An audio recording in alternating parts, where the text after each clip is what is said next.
What's up, guys? My name is Victor Gonzalez, owner of ClickRush Marketing, and I wanted to give 3 main keys that an agency owners need to look for when building a high-performing outbound team. Now, this is something that I can speak on. I've worked for some of the highest producing agencies in the country. I've worked with some of the largest insurance agencies in the country, and I have coached and managed hundreds of agents and producers over the last 7 years. Okay, so I've got the experience to know what to look for when you're building these high performing outbound teams. Now, with that being said, you need to, as a agency owner, really be in tune with metrics with your team and really understand what the underlying metrics are that are the KPIs for your high performers. And that is the gold standard that you should be operating under when you're bringing on new producers. Okay, so the first thing I want to start with when talking about building a team of high performers is your pre-hire. Okay, so this is before you have even got into an offer being made. I want you to do this. When you are in the interview process, you should have a multi-step process. The first one is kind of just an introduction. Most high performers and high outbound teams, if you're an outbound team that purchases leads and you're looking to really scale up and you want producers that are producing 60, 70, 80, 100 items a month, this is what you need to do. When you are in the interview process, the first interview should be over the phone so that you can hear how the person sounds. Are they clear? Are they concise? And do they sound good on the phone? Do you understand what they're saying? Are they well spoken? Right? You're just looking for those boxes to check, because at the end of the day, the consumer, when you're on a high outbound team, all they have is a voice to work off of. So when you're doing that phone interview, I want you to take the mentality of a consumer so that you can listen to how that person is talking on the phone and how they sound. And if you were a consumer, would you continue talking to this person on the other side of the phone? That's like the first part. The second part is the in-office meeting. Now, one of the things I like to do when I had my agency, and that I recommend all the agents that I coach and work with to do, is you put together a script. So every high outbound team and agency, if you have 3 to 5 or more salespeople, you should have at least one telemarketer on your team whose sole job is to just produce, basically take leads out of the dead and transfer to your sales team. Now, your sales team should still be making their own dials. They should be making 100 plus dials a day. And anything they receive from the telemarketer should be kind of the cherry on top, right? It should be in addition to, not the only means of receiving the lead. Okay, so you have to set the proper expectations when you have telemarketers so that your team doesn't just sit around waiting for transfers and just not doing anything all day. It happens a lot. Some of you are in denial. Some of you don't track metrics, so you don't even know this is happening. Pay attention to your team. Okay, so when you have a telemarketer, right, that's transferring these leads, they have a script that they work off of. And with that script, okay, I want you to take that same script, because most telemarketers aren't going to be licensed anyways. I have another training that I'll release at some point of what a new sales hire should be going through in their process. And part of that involves them being a telemarketer first and earning their stripes and earning the opportunity to sell. But we'll save that for another video.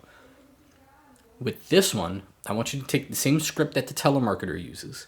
And this is, remember, this is still in the interview process, so an offer hasn't been made. But what you're going to do is you're going to take that telemarketing script and you're going to give it to the person you are interviewing, only if you think they have potential and only if you're considering bringing that person on and offering them. And what you're going to do is you're going to give them a quick rundown on how your CRM works. And you're going to say, for the next 5 to 10 minutes, we're going to call as many leads as you can. And now I just want you to use the script, take 1 minute just to read it over, kind of look at it, see what's there, and then we're going to call these leads. This is how you do it. And for the next 10 minutes, I want you to call as many leads as possible, and you're going to use this script to get the permission to quote their insurance. Okay, we're not going to talk about coverages. We're not going to talk about anything. You're not licensed. You don't work for us. I just want you to get the permission to quote. Here's your script. And make the script so that it's very easy for them to get that permission to quote. And what you're looking for is not necessarily results of how many they actually get. What you're looking for is how they respond to an objection. Are they able to overcome it and think on their feet, not knowing the job, not being able to talk about insurance? Are they able to overcome objections? Are they quick on getting to the next dial, right? Or are they going to try to kill time and talk to you and ask questions in between calls? And are they getting frustrated, right? Check the body language, check the tonality, check the speed in which they're moving through and learning not only the script as they get more comfortable. By about the second call that they talk to someone, the script should kind of be comfortable enough already, because it's a simple, hey, this is, X calling from XYZ Insurance. I'm calling because you requested a quote. It's a very simple talk path. So they should be comfortable by the second time that they're able to go through it with someone on the phone. You want to look for all these things because these are all indicators of a successful outbound high activity producer. You want someone who's going to put out 100 to 150 outbound dials every single day. That's going to lead to 2 or 3 or 4 items per day. That's going to get you a 40 item, 50, 60 item producer per month, which is the goal of every agency, right? If your worst producer is producing 40, 50 items a month, then you have a really, really good team on your hands. So that's the first thing I want you to do, pre-hire. I want you in the interview process to test them and give them the opportunity to go in and dial and get as many permissions to quote, PTQs, as possible for your sales team. That's number one. If they pass that, then great. Now you know that you could definitely make an offer to this person if every other box has been checked. That's a good first start. Now, this doesn't guarantee success. You guys who have hired for years, you guys know not every person is going to be a superstar. If anything, it's probably going to be 1 out of every 50 hires is going to be a superstar, right? But this is going to keep you from wasting time with people who are not going to be superstars and high producers on your team, right? It's gonna make you a lot more selective on who you bring on board. We know it's way more expensive to hire than it is to fire. So I want you to spend a lot of time on the front end always hiring, right? We never stop hiring, even when we have a full staff. Now, the second thing that you want to look for is willingness. And so this is how willing someone is to receive coaching from your team, whether it's your sales manager or you. And what you're going to do is halfway through that 10-minute mark, at the 5-minute mark, you're going to stop and you're going to give some feedback, right? Maybe you see something that they're doing on the CRM that they could be more efficient with. Maybe the way they're approaching the talk path, right? Is you see some opportunity to get better. Maybe it's just kind of reeling them in a little bit. Maybe they're a little bit too excited. Whatever the coaching feedback that you have is, at that halfway mark, give them some feedback and then see how they respond to it on the second 5 minutes. So it's just a 10 minutes worth of dialing. And in 10 minutes, should be able to pump out at least 15, 20 calls, depending on how many people they talk to. Now, that's important, right? Because it's not just are you able to make the dials, are you able to operate the CRM and use the talk path, but it's also, are you willing to take coaching? That's the hardest part. Too many times we have people who are talented and then they're either lazy or they don't like taking coaching feedback, and so they'll never get better even though they have the ability to, because they think they're smarter or better than everyone else, and so they're unwilling to be coached. I don't care how talented or how good someone is. If they're uncoachable, do not hire them. Number 3, and this is the last part, okay?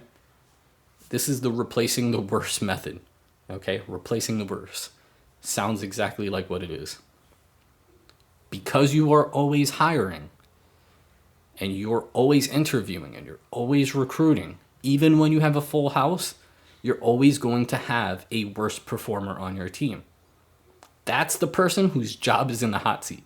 So while you're interviewing and while you're recruiting and while you're hiring, that person that you hire is going to be the person that's replacing your worst employee, your worst salesperson.